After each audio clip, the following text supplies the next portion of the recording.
ரட்சிக்கப்படணும்னு எல்லாம் சொல்லுவாங்க. ஆனால் இன்றைக்கி பிரச்சனை என்னென்னா, ஈவன் சிஎஸ்ஐ சர்ச்சில் கூட எப்படி ரட்சிக்கப்படணும்னு சொல்லலை. ரட்சிக்கப்படணும் ஒப்பு கொடு, சரி முன்னாலும் ஆண்டவர் என்ன ஒப்பு கொடு. சரி, ஒப்பு கொடுக்குறது ரட்சிக்கப்படுறதில்ல. ஒப்பு கொடுக்குறதுன்னு சொல்லி அப்படிலாம் ஒன்றும் புதிய ஏற்பாட்டில் டாக்டரினே கிடையாது. புதிய ஏற்பாட்டில் வந்து ரட்சிக்கப்படுவது எப்படிங்கிறதான் இருக்குது. ரட்சிக்கப்படுவது எப்படி? முதலாவது நீ ஒரு பாவின்னு சொல்லி உணரணும்.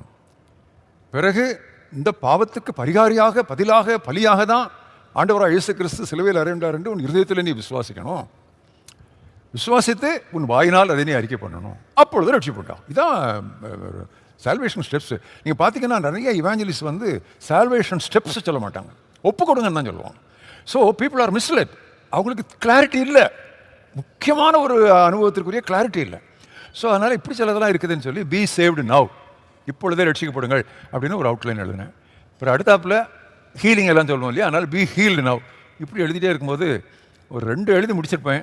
அப்போ எனக்கு நல்லா ஞாபகம் இருக்க பிறகு ஜீவானந்தம் வந்து எனக்கு ஒரு மெசேஜ் பிறகு பொன்ராஜ் ஐசக்னு சொல்லி பிஓஎம்டைய முதல் மிஷினரி மூலமாக அனுப்புனாங்க. ஏன்னா பொன்ராஜ் அண்ணன் தான் மகிழ்ச்சின்னு சொல்லி ஜீவானந்தம் மேகசினுக்கு அசோசியேட் எடிட்டராக இருந்தாங்க. அவங்க மூலமாக ஒரு மெசேஜ் அனுப்புனாங்க. என்ன மெசேஜ் அனுப்புனாங்கன்னா, தம்பியினுடைய இந்த சீரீஸ் தான் ரொம்ப முக்கியமாக வரும்.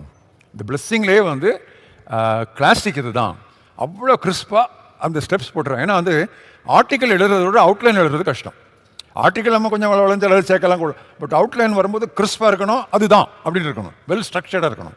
ஸோ அண்ணன் பார்த்துட்டு அது ரொம்ப நல்ல தம்பி எழுதுறாங்க, இதுதான் ஒரு முக்கியமான இதாகும்னு நினச்சாங்க. 26 சேர்த்து முதல் புக்கு போட்டேன். அந்த புக்கு பேர் பொற்பழங்கள், ஆப்பிள்ஸ் ஆஃப் கோல்ட் இந்த பிக்சர்ஸ் ஆஃப் சில்வர்னு நீதிமொழியில் வாசிக்கிறோம் இல்லையா, வெள்ளித்தட்டிலே பரிமாறப்பட்ட பொற்பழங்கள் போட்டேன். அப்புறம் அது முடிச்ச உடனே அந்த 26 முடிச்ச உடனே சால்வேஷன் ஆரம்பிச்சு செகண்ட் கமிங் வரைக்கும் பி ரெடி நவ் அது வரைக்கும் போனேன். அப்புறம் அடுத்தாப்புல உடனே அடுத்த மேகசினில் இப்போ என்ன வரப்போகுதுன்னு எடுத்து பார்த்துருந்தாங்க. 27வது இது கொண்டு வரல, புதுசாக ஒன்று ஆரம்பித்தேன். எது வேண்டும் அப்படிங்கிறத முதல் 26, எது வேண்டாம்ங்கிறத அடுத்த 25. இப்போ அது ஒரு 25 சேர்ந்த உடனே அதை சேர்த்து சிறு நரிகள், தோட்டத்தில் இருக்கிற பூவும் பிஞ்சுமாக இருக்கிற பழங்களை கெடுக்கிற சிறு நரிகளை பிடியுங்கள் அப்படின்னு சொல்லி என்ன பாவங்கள்லாம் நம்முடைய வாழ்க்கையை விட்டு ஆகட்டும். ஸோ அந்த பொற்பழங்கள் சிறு நரிகள் அந்த காம்பினேஷன் ஆஃப் டைட்டில்ஸ் இதுதான் எனக்கு ஆரம்பத்தில் வந்தது.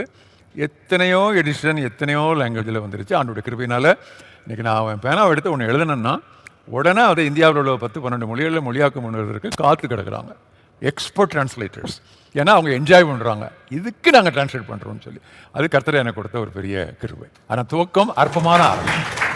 God has anointed your tongue to speak and your pen also is anointed. Right.